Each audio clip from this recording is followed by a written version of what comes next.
Hi, I'm Ellen, and I'm going into my third year studying PVE at Jesus College. This video is part of a series about student life at Oxford. Today, I'm going to talk about accommodation in Oxford and what Oxford is like as a city. When you go to any university, it's helpful to think about where you're going to live and if you actually like the place where that university is. After all, you're going to be there a lot. As a Northern Irish student going to study somewhere far from home, it is especially important to consider if this was a place where I'd like to spend a lot of my time. It can be hard to go back if you get homesick. Often, the best way to figure out if you like a place is to go there, and accommodation options in Oxford can depend a lot on your college, but hopefully this video can give you a bit of a head start.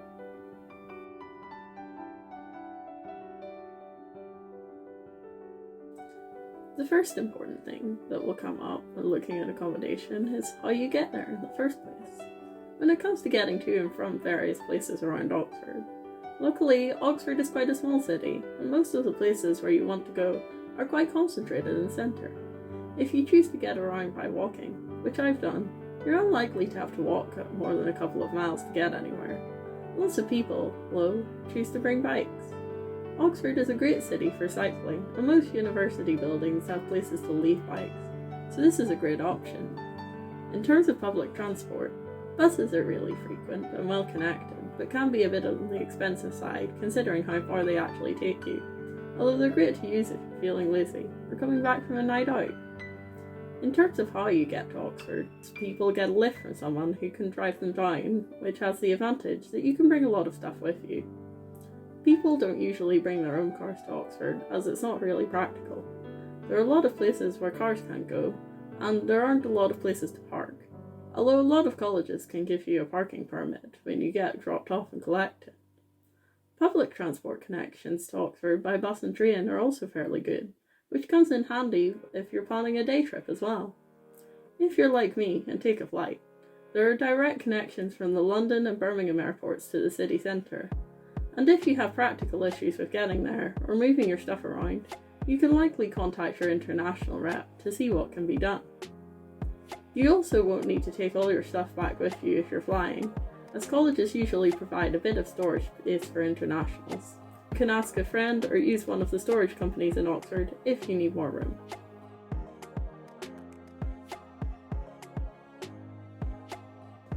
Now, let's talk about the accommodation options you have. One unusual thing about Oxford is that all of the students actually have to live in Oxford, at least outside of exceptional circumstances. I really like this system, as it means that your friends are around all the time, and there's a lot of college support when you're starting to live independently. But other people might want to be closer to home or not move out at all, which would be a good reason not to come to Oxford. There are free terms of 8 weeks, and you usually need to be there for exams the week before term starts. Some types of accommodation will only let you be there for the time you need to be there, unless you apply to stay longer for a specific reason. Others have 9 or 12-month contracts, so you can stay during either just the short breaks or the longer breaks too, although you don't need to. It's good to check how long you're able to stay and what you have to pay for, so you know that your accommodation fits your needs and you're able to budget for it. So, where do students live? It's up to you whether you take your college up on their offer, but most students live in their college in their first year. You'll usually live near others who do the same subject as you, and if you share a set with another person where 2 rooms are attached, they'll be of the same gender.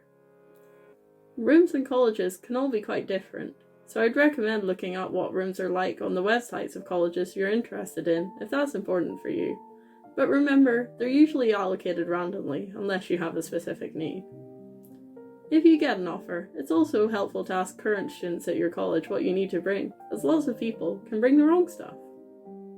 Living in college in your first year really eases you into living away from home, as it's most people's first time doing so, as everything you need is generally nearby in college and you could just pop down to hall if cooking is a bit scary. Colleges are generally more central than other types of accommodation, and lots of them are very old and pretty, so you'll be able to feel like a proper Oxford student. After first year, colleges usually still offer their own accommodation, but it might be in flats away from college, and you can usually choose who to live with. This might make an impact on your college choice, Some people like the independence of living in flats, and there's often more space and facilities, especially for cooking, but others prefer to live in the comfort of college. Of course, you don't have to live in college at all, and you can rent your own place if you want. But these flats are pretty much always more expensive, and it's hard to find one in a good location, as well as potentially missing out on the experience of living in the same area as other students from your college.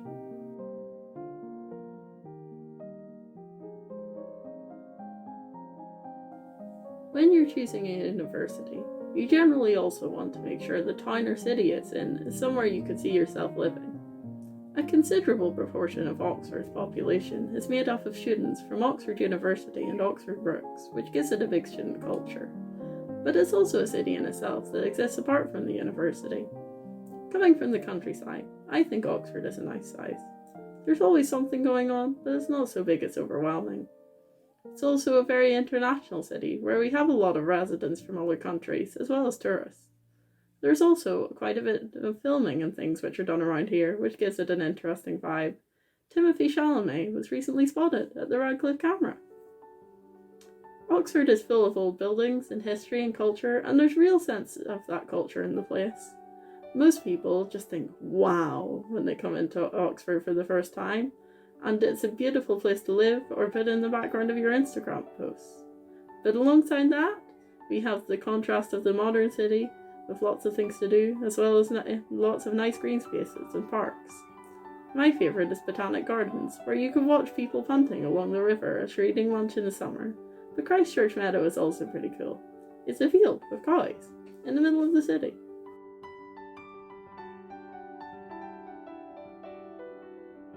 As well as the general vibe of the city, you might also want to know what it actually offers. To start with, if you like pubs, you'll love Oxford.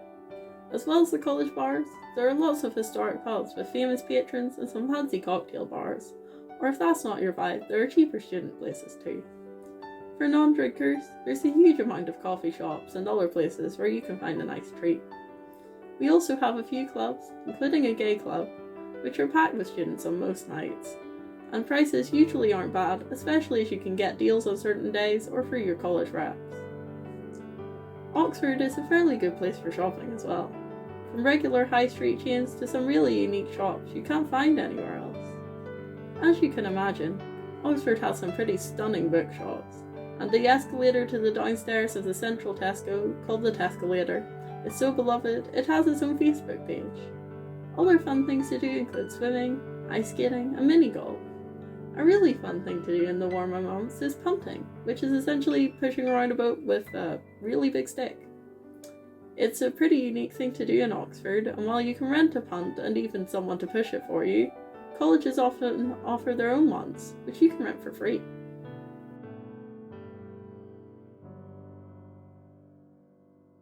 So, hopefully you're a bit more informed of whether you think Oxford would be a good place for you to live. It's very much up to individual tastes, so don't worry if you don't like the sound of it. It's all about finding the right fit for you. We've talked about the practicalities to get to and around Oxford, what kind of accommodation students can live in, the general atmosphere of Oxford, and what kind of things you can do in the city. If you want to learn more about student life at Oxford, you can click through some other videos in this series. And if you want to learn about something else to do with Oxford, or just listen to someone who's not me, there are lots more videos on the Jesus College channel. In my next video, I'm going to talk about colleges. Bye for now.